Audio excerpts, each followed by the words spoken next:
Bonjour à tous, bienvenue sur la chaîne Livre Ésotérique Ancien. Aujourd'hui, nous allons voir un nouvel article d'une revue qui s'appelle Curiosité, La Curiosité, et c'est une revue qui, toujours dans les années 1800, entre 1850 et 1950, pardon, parce que vous savez que donc sur cette chaîne, on traite des livres ésotériques anciens et aussi des revues ésotériques anciennes.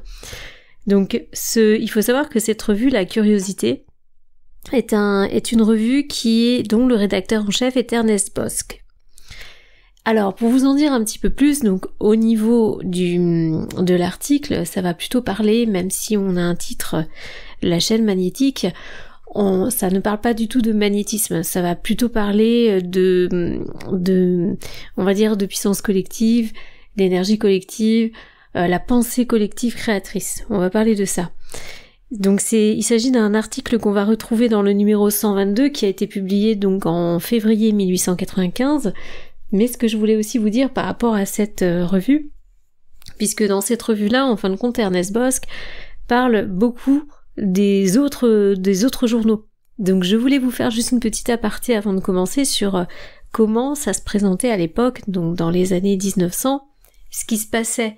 Il faut savoir qu'on avait énormément de fratries ésotériques, on avait beaucoup d'ordres, comme plusieurs sociétés de franc-maçonnerie, plusieurs sociétés de rosicruciens, donc rien à voir par rapport à aujourd'hui, puisque c'était beaucoup des scientifiques, c'était beaucoup des collectifs, on va dire des personnes qui se réunissaient pour travailler sur l'ésotérisme. Il y avait beaucoup de scientifiques, c'était pas du tout... vous voyez, il y avait rien de New Age ou ce genre de choses. C'était vraiment un groupe d'érudits qui travaillaient sur des textes anciens et des pratiques. Il faut savoir que le spiritisme était quand même très réputé, très répandu dans ces années-là. Donc vraiment, on avait une vraie culture. Et ce qui est rigolo, et je voulais vous en parler, c'est que par exemple là dans cette revue de La Curiosité, on voit un moment, on a Ernest Bosch qui répond à Papus au sujet de la chiromancie sur des articles qui s'envoient les uns contre les autres. C'est-à-dire que dans leurs propres journaux, ce qu'ils vont faire, c'est qu'ils vont parler d'un article d'un autre journal et ils vont répondre. Et ça, c'est assez marrant parce que je m'y attendais pas du tout. Et on voit un petit peu la vraie personnalité de ces gens-là, donc en dehors de ce qu'ils représentent par leurs livres ou le savoir qu'ils nous ont distribué, mais on voit un petit peu ces côtés où ça tarabiscote, hein, ils sont pas très... D'ailleurs, Ernest Bosch fait un article à un moment dans ce journal en expliquant que voilà, il va y avoir un genre d'exposition universelle et que même si c'est dans 5 ans, étant donné que apparemment tous les occultistes se réunissent, ce qu'il explique, c'est que ce sera très difficile en fin de compte que lui-même y aille, puisque pour lui, étant donné qu'il a des courants différents par rapport à d'autres, en gros, voilà, ça va être la foire d'empoigne. Et donc c'est assez rigolo. Je voulais vous partager ça, et aussi vous dire que, comme vous le savez, donc j'ai accès à vraiment de nombreuses revues ésotériques de l'époque, et à l'époque, mais il y en avait au moins une quinzaine, et aujourd'hui je me rends compte encore que il y en a encore que je connais pas, enfin que je découvre tous les jours. Et c'est assez incroyable, et toutes ces revues sont tenues par des grandes personnes. Donc on va avoir par exemple le voile d'Isis, on en parle de temps en temps, je sais plus si c'est Sédir ou si c'est Papus, mais il y en a un qui est tenu par Papus, et il y a le Lotus bleu par Elena Blavatsky. Voilà, on a plusieurs, je crois aussi qu'il y a un rédacteur en chef qui en possède 2. J'ai plus le nom en tête, enfin bref. Et toutes ces grandes figures de l'occultisme, au final, possèdent la plupart une revue ésotérique publiée régulièrement, et ce pendant plusieurs années. Et donc ça s'envoie à des sujets sur lesquels ils sont pas forcément d'accord, et puis ça se tape dessus, ou alors voilà, ça se soutient, et la plupart du temps quand même, on a des sujets qui sont, on va dire, travaillés par plusieurs courants, et effectivement ça évolue ensemble. Donc c'était un petit peu, comme vous savez, j'aime vous mettre dans les contextes justement de l'époque, parce que ce ne sont pas que des livres où un jour un gars a écrit quelque chose, c'est toute une génération, c'est toute une façon de vivre à l'époque qu'on a tous oublié, et surtout à travers cette façon de vivre, effectivement, il y avait quand même des savoirs qui étaient mis à jour. Ces gens-là avaient aussi accès à des textes anciens, et la plupart aujourd'hui, on en a beaucoup, malheureusement, qu'on n'en a plus. Donc ce qui est intéressant, c'est que c'est des gens qui ont étudié des textes souvent plus anciens, c'est-à-dire 1700, 1600, des choses qu'on ne retrouve plus aujourd'hui, donc ça permet de voir qu'il y a eu quand même un travail pour faire des avancées. Voilà, donc je voulais juste vous partager ça aujourd'hui aussi, en plus donc de la lecture. Donc comme vous savez, hein, c'est une lecture qui n'est pas montée et qui est commentée, donc je vous prenez ce qui résonne, vous laissez de côté. Je voulais aussi vraiment vous remercier. J'ai reçu quelques commentaires vraiment sympas, notamment sur la lecture de Ferrand, Gaëta et sur cet ensemble-là, et entre autres un commentaire sur Adam et Ève. Et merci beaucoup à cet auteur s'il écoute cette vidéo, car c'est un petit peu le but de cette chaîne, c'est de pouvoir mettre des commentaires pour pouvoir avancer tous ensemble, c'est-à-dire voilà, si on a un jeu vidéo, on va tous finalement évoluer dans ce jeu vidéo, et parfois quelqu'un va trouver une porte secrète et puis un autre, je sais pas moi, un indice à droite à gauche. Et ça permet justement de communiquer, ça permet que tout le monde là on puisse mettre à plat. On a tous des cursus différents, on a tous des principes d'études. Si vous écoutez ce type de vidéo là, c'est que justement vous aussi vous vous intéressez à ces sujets, vous avez fait votre avancée aussi, et donc le fait de mettre tout à plat et de partager, ça permet d'avancer plus pour certains, et c'est vraiment aussi le but de cette chaîne. Voilà, je ferme la parenthèse, on y va pour la vidéo, merci encore pour votre écoute, c'est parti pour la lecture. Alors, la chaîne magnétique. On appelle ainsi l'ensemble des forces subtiles générées par un certain nombre d'individus réunis pour la production volontaire ou non d'un phénomène déterminé et de nature exceptionnelle. 3 éléments humains sont en jeu dans cette opération. La volonté, la pensée et les effluves de la vie. Quand la volonté ou le désir anime et dirige les pensées collectives, il y a formation d'une chaîne magique mentale. Lorsqu'ils actionnent seulement les atomes de vie, on obtient la chaîne magnétique. Les effets de la première sont très variés et extrêmement importants. Ils ne connaissent ni distance, ni obstacle. Ceux de la seconde, bornés le plus souvent à des guérisons, sont limités par le temps et exigent une certaine proximité entre les membres de la chaîne et les sujets qui en reçoivent les effets. C'est de cette dernière seulement que nous allons parler aujourd'hui. Alors, pour cette partie déjà du texte, on parle d'une pensée collective donc qui est créatrice, clairement. Donc c'est la pensée générale qui fait que aujourd'hui, dans cet univers, le fait que quand je touche ma table, ma main ne passe pas à travers, c'est aussi un phénomène collectif, puisque c'est une croyance généralisée qui fait que moi, de toute façon, je suis ancrée sur le fait que ma main ne passe pas à travers la table. Donc, et pourtant, étant donné les molécules et les atomes qui constituent ma main, qui sont la plupart du temps, comme tous, on a plus un vide d'air, c'est pareil pour la table, je devrais pouvoir le faire. Mais on a toute cette pensée collective qui fait qu'on a un rouage, on a quelque chose qui s'active, et que aller un petit peu à l'encontre de cette pensée collective, d'ailleurs on le voit bien, si parfois vous faites des tests de synchronicité un peu plus poussés, vous poussez un petit peu la matrice, on voit qu'il y a des redondances et il y a des réactions derrière qui sont pas toujours très positives. Faut rester dans le moule, faut avancer. Là justement il nous parle de ce deuxième groupement qui fait que à plusieurs, il peut y avoir justement des personnes qui peuvent travailler sur une forme de volonté, qui va créer donc ce qu'il appelle la chaîne magnétique, et que à travers ce travail, on va pouvoir, alors comme il dit plus souvent sur des guérisons, donc ça arrive effectivement, donc un collectif de personnes qui vont travailler intentionnellement sur intentionnellement sur la guérison d'une personne, mais ça peut aussi par exemple arriver sur on va dire des magies rituelles, où on voit des fois des associations de magiciens, de mages, qui vont travailler sur un principe très très particulier parce que ils vont être plus forts à plusieurs, et effectivement on va y avoir ce qu'on appelle un coup de bourrin qui va permettre d'accélérer, vraiment de poser les choses et d'imposer finalement une volonté. Donc là, il parle vraiment de guérison, par exemple. Et vous voyez, il dit bien, sont limités dans le temps et exigent une certaine proximité, donc c'est vrai que les gens doivent travailler ensemble. Alors, c'est sur cette dernière donc qui va parler. Donc la volonté, vous voyez, il emploie le mot volonté. La volonté est la première des forces. Ceux qui savent vouloir réussissent toujours. Alors je répète cette phrase. Ceux qui savent vouloir, en ancien français, réussissent toujours. C'est-à-dire que par le pouvoir de la volonté, à partir du moment où on sait la pratiquer et la maîtriser, on peut vraiment aboutir à quelque chose. Tandis que les êtres mous sont sans valeur, bon, il y a pas mal de jugements, Ernest Bosque, quelle que soit leur intelligence. Chez la majorité des hommes, cette volonté n'est encore qu'à l'état rudimentaire. En gros, aujourd'hui, la plupart des gens ne savent pas maîtriser cette chose-là. Mais l'entraînement peut lui donner un développement inouï, incroyable pour tout autre que celui qui l'a obtenu.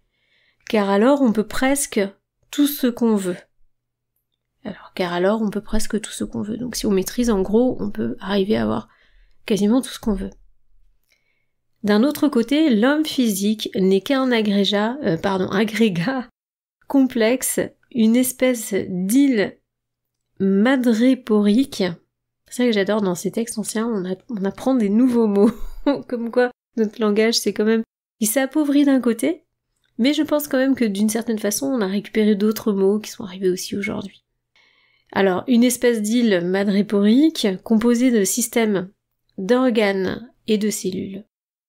Ces cellules sont formées d'un nombre incalculable de molécules, ou mieux d'atomes de vie. Ces infinitésimaux se déposent pendant la gestation sur le double éthéré, entre guillemets, le fantôme humain, et déterminent ainsi la forme du corps. Ils entrent et sortent sans cesse. Alors oui, ils entrent et sortent sans cesse des cellules et transmigrent. Voilà, ils entrent et excusez-moi, parce que en fait, je vois pas tout le texte. Ils entrent et sortent sans cesse des cellules et transmigrent dans tous les règnes de la nature selon les hasards de l'attraction magnétique. Ils sont les agents de la résurrection de la chair, mystère que l'Église catholique s'est approprié sans le comprendre. Et oui, ça c'est quelque chose encore, mais j'ai pas assez d'éléments sur ce sujet. Ces organismes ultramicroscopiques se chargent des qualités vitales. Alors c'est des qualités, je pense que c'est ça, on dirait des câlinés, mais je pense que c'est des qualités. Se chargent des qualités vitales du corps auxquelles ils appartiennent momentanément et, selon sa nature, deviennent bienfaisants ou malfaisants. Ils ne séjournent pas longtemps dans la trame cellulaire et après une moyenne de 7 années, ils sont entièrement renouvelés.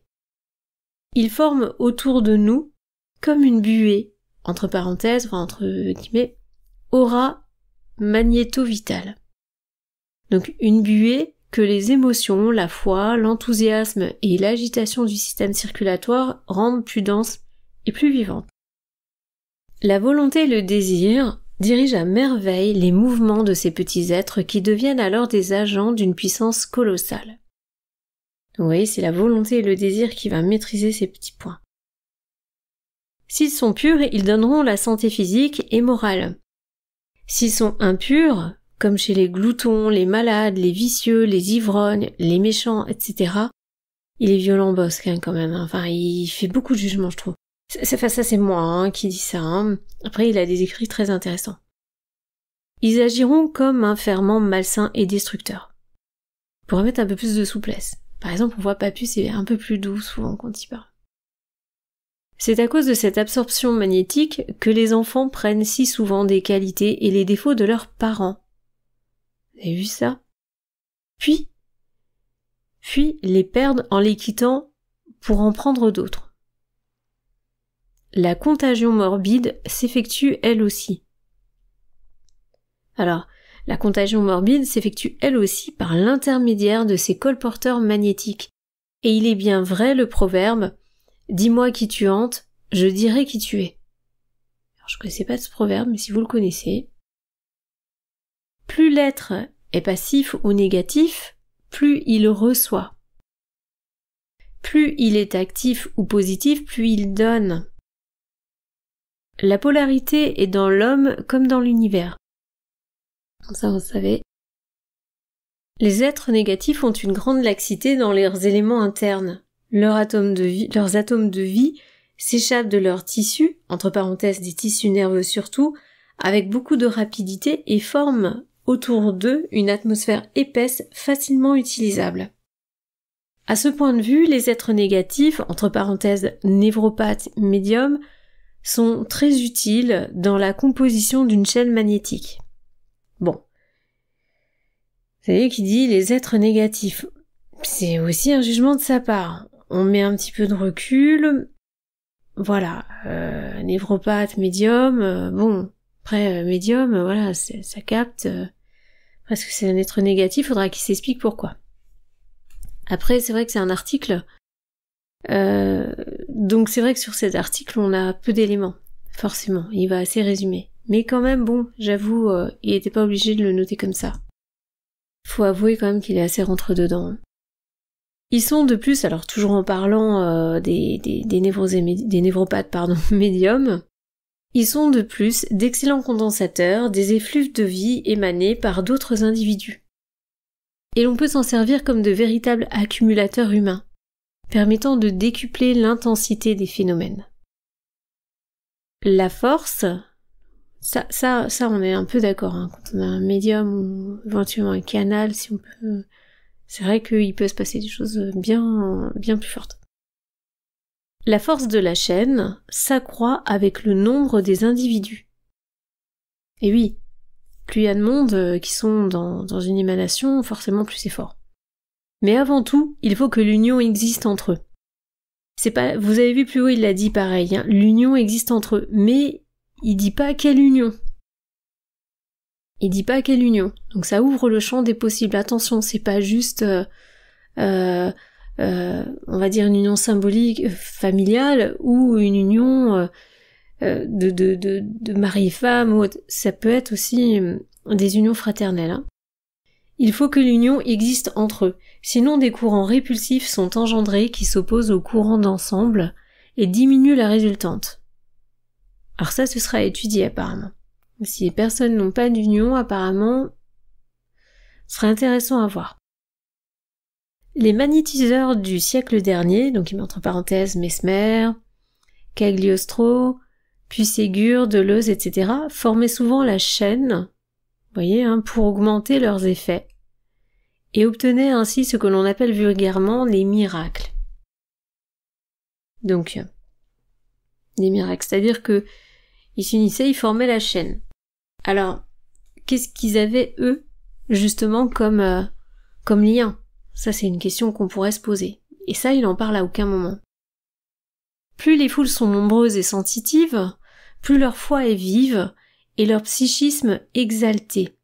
Plus les courants sont puissants et mieux ils sont dirigés, plus les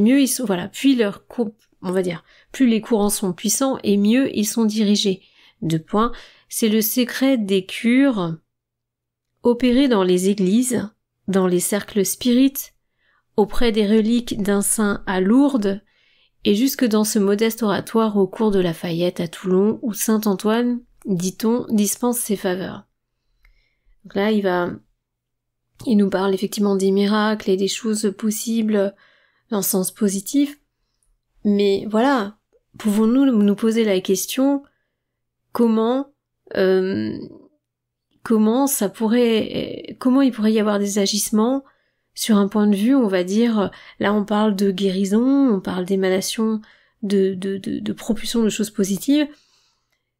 Quelle réaction pourrait engendrer la propulsion de oui, je vais accoucher. La propulsion justement ou l'imbrication de données de peur et vous voyez ce que je veux dire. Dans l'autre sens, une induction de peur sur un ensemble de personnes, justement au psychisme exalté et sensitive, comme il le dit, quel serait justement l'effet, ou même sur une population, d'une induction de la peur? C'est à se poser quid. Voilà, qu'est-ce qu'on dirait de ça? Et quels effets pourraient avoir justement ces inductions-là? Parce que si c'est possible dans un sens, imaginons dans l'autre sens. Je laisse cette question en suspens. Plus l'enthousiasme, la foi et le désir sont intenses, plus nombreux sont les atomes de vie expulsés, plus favorable et pénétrante leur aimantation. Donc c'est leur aimantation, c'est du V français. Donc on peut s'imaginer, mais que serait le cas inverse? Surtout qu'en plus il parlait de contagion avant. Hein. C'est surtout au début de la formation des chaînes magnétiques que se produisent les miracles. Plus tard, l'enthousiasme diminue et les prodiges disparaissent. Lourdes a produit d'incontestables cures dans ces jeunes années. C'est en vain qu'aujourd'hui, les incurables vont boire à la source. Donc en fin de compte, oui, l'effet a été très fort au départ, mais après, effectivement, ça demande beaucoup d'énergie. Donc, et il y a cet effet, effectivement, hein, qui se disloque dans le temps. Les saints vieillissent comme les simples mortels, et leurs miracles n'ont qu'un temps. Il faut les consulter pendant qu'ils guérissent. Une fois la chaîne rompue, les oracles se taisent. Voilà, et c'est signé le docteur Pascal. Donc j'espère que ça vous aura plu, et j'espère que ça vous aura donné quelques pistes aussi, quelques données, quelques clés, pour justement peut-être percevoir les choses différemment. Bon, après, je sais que ceux qui suivent la chaîne sont déjà plus ou moins avancés, mais si ce texte peut vous donner quelques éléments supplémentaires concernant justement l'intention et l'intention collective, j'espère que ça pourra vous aider, et si vous faites des expériences dans ce cas-là, n'hésitez pas à commenter pour donner aussi quelques informations à d'autres personnes qui pourraient tout à fait être utiles dans le cas d'une synchronicité.